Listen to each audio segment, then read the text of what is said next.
मित्रांनो, मालिकेत आपल्याला जबरदस्त असा ट्विस्ट पाहायला मिळतो। तर मित्रांनो, विद्याधर मात्र आता मुलांच्या डोळ्यामध्ये धूळ फेकत त्याची एकावरती एक कारस्थानं चालूच असतात। पण आता मात्र विद्याधरचं कारस्थान फार काळ चालणार नाही। ज्यावेळेला पृथ्वीला बेदम मारहाण केली जाते त्यावेळेला मात्र पृथ्वी बेशुद्ध पडण्याचं नाटक करून विद्याधरचा खरा चेहरा मात्र त्याच्या समोर आलेला आहे। तर मित्रांनो, हे सगळं काही कसं घडतं आज आपण या व्हिडिओमध्ये जाणून घेणार आहोत। त्यामुळे व्हिडिओ अजिबात स्किप न करता शेवटपर्यंत नक्की पहा आणि चॅनलवरती नवीन असाल तर चॅनलला नक्की सबस्क्राइब करा। चला तर मग व्हिडिओला सुरुवात करूया। आता विद्याधर मात्र स्वतः पृथ्वीला घेऊन जायला बघतो आणि विद्याधर म्हणू लागतो की या पृथ्वीला आता गोल गोल घुमवेन, जेणेकरून हा पृथ्वी मात्र त्या लोकांपर्यंत पोहोचायला नको। आता विद्याधर लगेच कॉल करतो आणि म्हणू लागतो की हे बघा, माझ्यासोबत जो कोणी मुलगा येईल ना त्याला बेदम मारायचं आणि त्याला किडनॅप करून ठेवायचं, जेणेकरून तो तुमच्या विरोधात साक्ष देऊ शकणार नाही। तितक्यात चालकाला सुद्धा कॉल केलाय आणि चालकाला तो सांगू लागतो की त्या सगळ्यांना लवकरात लवकर जायला सांग, जेणेकरून ते पृथ्वीच्या तावडीत सापडले नाही पाहिजे आणि दुसऱ्या कोणाच्याही तावडीत सापडले नाही पाहिजे। आता चालकाने त्या माणसांना पळून जाण्याचा जरी प्रयत्न केला असला तरी मात्र पोलिसांची त्रस्त असल्याने ती माणसं मात्र पळून जाण्यात अयशस्वी झालेली आहेत। आणि त्याच वेळेला पृथ्वी मात्र तिकडे पोहोचला आहे। विद्याधरनी पृथ्वीला किती न पोहोचू द्यायची नाटकं केली असली तरी पृथ्वी मात्र तिकडे पोहोचण्यामध्ये यशस्वी झाला आहे आणि त्या लोकांना पकडला आहे। आणि त्या लोकांना पकडल्यानंतर पृथ्वी त्यांना विचारू लागतो आणि म्हणू लागतो की तुम्ही आनंदीला का किडनॅप केलं, कुणाच्या सांगण्यावरून केलं, मला त्याचं नाव सांगा। तुम्ही आता जी पेटी आमच्या घरी आणून ठेवली होती ती पेटी तुम्हाला कोणी आणून ठेवायला सांगितली होती, मला लवकरात लवकर त्याचं नाव कळलं पाहिजे। ही माणसं मात्र गडबडून जातात आणि पृथ्वीला बेदम मारायला सुरुवात करतात। पृथ्वी मात्र त्यांच्यापासून वाचण्याचा प्रयत्न करतो पण ती दोन माणसं मात्र त्याला खूपच मारू लागतात। आता पृथ्वी मात्र स्वतःचा बचाव करण्यासाठी बेशुद्ध पडण्याची नाटकं करतो। आता ज्यावेळेला पृथ्वी बेशुद्ध पडण्याचं नाटक करतो त्यावेळेला मात्र ते गुंड विद्याधरला कॉल करतात। आता पृथ्वी मात्र सगळं काही ऐकत असतो आणि तो विचार करू लागतो की ही माणसं कोण आहेत। काकाच्या म्हणण्याप्रमाणे हा सगळा काही आनंदीचा डाव असेल आणि आनंदीच्या सगळ्यामध्ये इन्व्हॉल्व असेल, मात्र सत्य शोधून काढलेच पाहिजे। आता पृथ्वी आनंदीचं सत्य शोधण्यासाठी जरी ऍक्टिंग करत असला पण त्याच्या समोर मात्र एक वेगळंच महाभयंकर सत्य उघड झालंय। आता ज्यावेळेला पृथ्वी नाटक करू लागतो त्याच वेळेला त्या लोकांनी विद्याधरला कॉल केलाय आणि सांगितलं आहे की साहेब तुमचं काम झालेलं आहे, तुम्ही आता अजिबात काळजी करू नका। पृथ्वीला मारून मारून आम्ही बेजार केलंय आणि तो बेशुद्ध पडला आहे, पण काय हुकूम आहे का आमच्यासाठी? त्यावरती तो म्हणू लागतो की काही नाही, तुम्ही आता तिकडून पळा। आता किती झालं तरी पृथ्वीच्या समोर तुम्ही अजिबात थांबायचं नाहीये। त्यावेळेला ते म्हणू लागतात की विद्याधर साहेब, आम्ही आता जाऊन जाणार कुठे, म्हणजे आम्हाला काही मार्ग आहे का? त्यावरती विद्याधर म्हणू लागतो की हे बघा, चालकाने तुमची सगळी काही सोय केली। आता पृथ्वीच्या समोर एका दगडात दोन सत्य आलेली आहेत, एक म्हणजे विद्याधर आणि दुसरी म्हणजे शालका। आता पृथ्वी मात्र बेशुद्ध पडण्याचं नाटक करतो आणि पृथ्वी तिथे काहीच बोलत नाही, कारण तो तिथे काही बोलला ना तर मात्र त्याला तिथेच अडकवलं जाईल आणि त्याच्यासोबत वेगळंच काहीतरी घडेल। आता ज्या वेळेला पृथ्वी तिथे कोसळलेला असतो त्याच वेळेला थोड्या वेळाने तिथे विद्याधर येतो। विद्याधर मात्र पृथ्वीला डॉक्टरांकडे नेतो, त्याच्या डोक्याला पट्टी बांधतो। आता पृथ्वी म्हणू लागतो की काका, माझी ही सगळी काही अवस्था कोणी केली असेल? त्यावेळेला विद्याधर म्हणू लागतो की हे सगळं काही तुझ्या बापाचंच काम आहे। आता सगळे घरी आलेले असतात त्यावेळेला पृथ्वी मात्र काहीच बोलत नाही, पृथ्वी मात्र फक्त समजून घेण्याचा प्रयत्न करतो।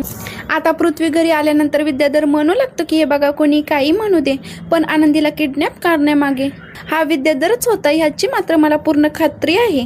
आता पृथ्वीला मात्र सगळं काही आठवू लागतं, म्हणजे बाबा जे काही बोलतात ते खरं आहे, पण आपल्या हातात काहीच पुरावे नाहीयेत। ते पुरावे येईपर्यंत पृथ्वी मात्र आता गप्प आहे, कारण ज्या व्यक्तीने त्याला मारलं आहे त्यांना पकडण्यासाठी त्याने आता शिर्केंच्या मदतीने माणसं पाठवली आहेत। येईपर्यंत पृथ्वी मात्र गप्प बसलेला आहे। त्यानंतर विद्याधर म्हणू लागतो की काही नाही, हे सगळं काही खोटं आहे, या सगळ्यामध्ये मला अडकवण्याचा प्रकार केला जातोय, मी काही गप्प बसणार नाहीये। तुझ्या पोरासने विचार, मी काय असलं कृत्य करणार नाही, तो ना एक नाकाम नवरा आहे, नाकाम नवरा, आणि त्याचीच तुला खंत वाटते की आपल्या बायकोचा जीव आपण वाचवू शकलो नाही, आपल्या बायकोसाठी आपण काहीच करू शकलो नाही, याची मात्र तुला खंत वाटते आणि त्याचं खापर तू माझ्यावर फोडतोस का?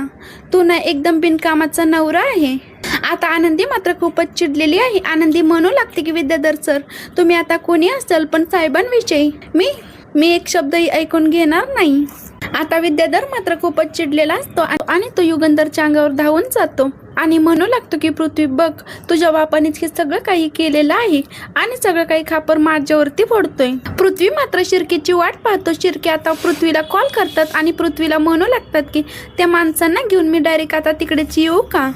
त्यावरती पृथ्वी म्हणू लागतो की हो, त्यांना घेऊन इकडेच या. आता विद्याधर आणि युगंधर मध्ये मात्र चांगलीच मारहाण झालेली आहे.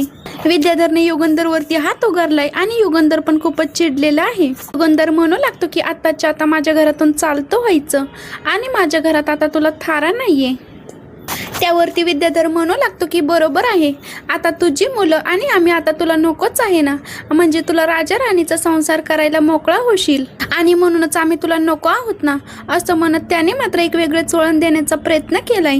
त्याच वेळेला आनंदी म्हणू लागते की असं कधीतरी मालक साहेब बोललेत का, तुम्ही उगाचच काही अर्थ कशाला काढताय. त्यावरती पृथ्वी सांगू लागतो की 1 मिनिट, खबरदार, आता सगळ्यांनी शांत बसा, मला काहीतरी सांगायचं आहे. आता विद्याधरची कॉलर धरतो आणि म्हणू लागतो की काका एक शब्दही बोलायचा नाहीये. आता विद्याधर मात्र खूपच घाबरतो आणि म्हणू लागतो की पृथ्वी अरे काय झालं, तुझ्या सुद्धा डोक्यावर परिणाम झालाय का, अरे काय झालंय तरी काय नक्की, तू माझ्यावरती का चिडायलास. त्यावरती पृथ्वी सांगायला लागतो की काका आतापर्यंत माझ्याकडे हातात सबळ पुरावे नव्हते म्हणून मी गप्प बसलो होतो, मात्र शिर्केने त्या माणसांना समोर आणलंय. पृथ्वी म्हणू लागतो की शिर्के त्या माणसांना समोर आणा. आता पृथ्वी विचारू लागतो की याच माणसाने पेटरा आणला होता का. त्यावेळेला घरातील सगळेजण साक्ष देतात आणि म्हणू लागतात की हो, याच माणसाने पेटरा आणला होता. आता मात्र ते दोघे जण कबूल करू लागतात आणि म्हणू लागतात की आम्हाला हे सगळं काही विद्याधर साहेबांनी सांगितलं होतं आणि आनंदीला किडनॅप करायला सुद्धा विद्याधर साहेबांनी सांगितलं होतं. आता पृथ्वी म्हणू लागतो की काका आतापर्यंत तू जे काही करण्याचा प्रयत्न केलास त्यामुळे आम्ही तुला कधीच काही बोललो नाही, पण आज मात्र तू माणुसकीला काळीमा फासलास, तू आनंदीला किडनॅप केलंस आणि या सगळ्यामध्ये तू आम्हाला सुद्धा अडकवण्याचा प्रयत्न केलास, आम्हाला या सगळ्यामध्ये तुझ्या पापाचा भागीदार केलास. आता ते काही नाही, आता काही झालं तरी तुला मात्र या सगळ्यामध्ये माफी अजिबात मिळणार नाहीये. बाबा जे काही बोलतात ते अगदी बरोबर आहे. आनंदी आणि बाबांचं नातं जे काही आहे ते आम्ही स्वीकारलं आहे की नाही ही गोष्ट मात्र फार पुढची राहिलेली आहे, पण तू मात्र आमच्या नजरेतून पार पडलेला आहेस, तू मात्र आमच्या नजरेमध्ये पार पडलेला आहे, असं म्हणत चिडलेल्या पृथ्वीने मात्र विद्याधरला आपली चांगलीच लायकी दाखवली आहे. असं म्हणत पृथ्वीने आता असा काही धमाका केलाय. त्यानंतर आनंदी आणि युगंधर या दोघांच्या नात्याचा सुद्धा ते स्वीकार करणार आहेत, आनंदीला आपली आई म्हणून स्वीकारणार आहेत. तर मित्रांनो, हे सगळं काही कसं घडणार, काय घडणार हे आपल्याला पुढील काही भागांमध्ये पाहायला मिळेल आणि विद्याधरने केलेली सगळी काही कारस्थानं एक एक करून समोर येणार आहेत. मित्रांनो, तुम्हाला आजचा भाग कसा वाटला कमेंट करून नक्की कळवा आणि चॅनलवरती नवीन असाल तर चॅनलला नक्की सबस्क्राईब करा. धन्यवाद.